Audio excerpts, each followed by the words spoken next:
Bangladesh, there are 6 seasons in the year. In the summer, in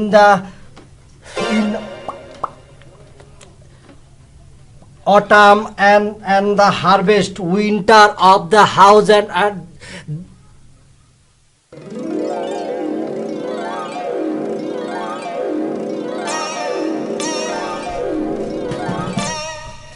in the Bangladesh there is 6 season. স্কুলে গিয়েছিলে জিলিক?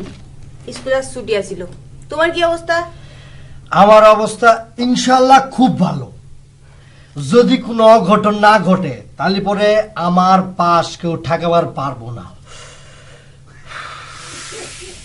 প্রতি বছর তোমার পাশ মনে করে মাইনসে ঠেকায় দেয়? অবশ্যই ঠেকায়, না হলে পরে কি একটা মানুষ প্রতি বছর ফেল করে? তুমি চিন্তা করে দেখো জিলিক, গত বছর আমি অঙ্কে 30 পাইছিলাম, যে খাতাটা দেখেছিল সে যদি আবার 3টে নাম্বার দিত তাহলে পরে কি তার হালের ঘুরে মরে যেত? কোনো ক্ষতি হতো? হইতো না। অনেক মাস্টার আছে তারা মনে করে নম্বর বুঝি তার বাপের ঘরের সম্পত্তি। খাতায় যদি তুমি নাম্বার পাওয়ার মতো কিছু না লিখতে পারো, মাস্টার কি তোমাকে হাওয়ার উপরে 3 নম্বর দিয়ে দিবি? আর যিনি খাতা দেখেন তিনি তো আর জানেন না তুমি 10 বার পরীক্ষা দিছো। বুঝতে পারছি, তুমি নিজের মাস্টারের চাকরি পাইছো তো এজন্য মাস্টারের পক্ষ নিয়ে কথা করছো।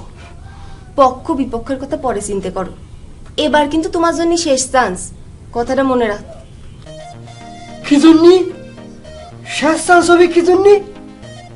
বইয়ের মধ্যে লেখা আছে না, একবার না পারলে দেখো শতবার। আমার শতবার হতে আর অনেক দেরি আছে। তোমাকে শতবার পরীক্ষা দিয়ে কিডা ঠেকাচ্ছে? তুমি কব্বরে যাওয়ার আগ পর্যন্ত পরীক্ষা দিয়ে যাও, কোনো অসুবিধা নেই। তবে এইবার পাশ করে যদি স্কুল ত্যাগ করতে না পারিছো তাহলে আমাকে ম্যাডাম করে ডাকা লাগবে। আমার হাই স্কুলে জয়েন করা কিন্তু ঠেকাবে পারবে না। মুখের দিক মেলা দেরি করে ফেলেছি। বুঝতে পারছি, তোমরা সকলে মিলে আমার সাথে শত্রুতা শুরু করে দিয়েছো।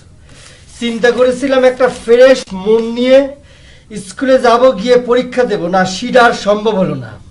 মনের মধ্যে একটা টেনশন ঢুকিয়ে দিলে। কি দরকার ছিল? তুমি প্রাইমারি স্কুলে শিক্ষকতা করতেছিল, সেটাই তো ভালো ছিল না? আবার হাই স্কুলে জয়েন করা লাগবে আমাকে?